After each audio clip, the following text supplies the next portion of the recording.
In 1823, a trapper was torn apart by a grizzly bear and left for dead by his own men. Then he started crawling.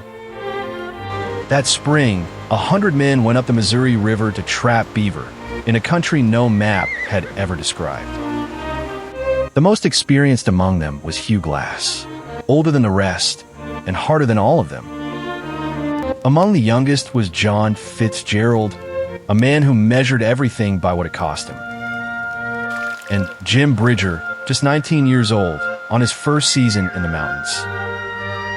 In August, Glass went ahead of the party to hunt and walked into a thicket by the Grand River. A grizzly bear with 2 cubs stood up in front of him. She was faster than he could raise his rifle. She struck him down and mauled him.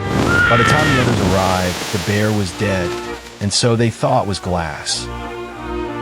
His scalp was torn, his ribs were broken, his legs shattered.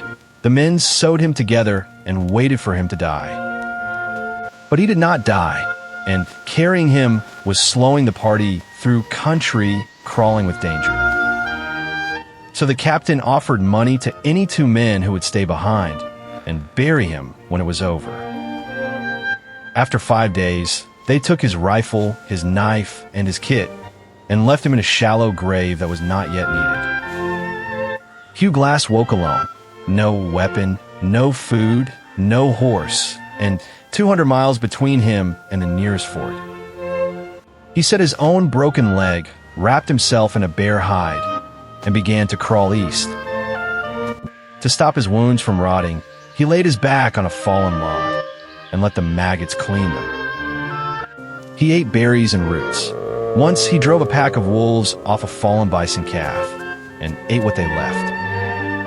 After 6 weeks, he reached the river and let the current carry what was left of him. In October, the men at Fort Kiowa saw something coming out of the wilderness. They did not believe what it was.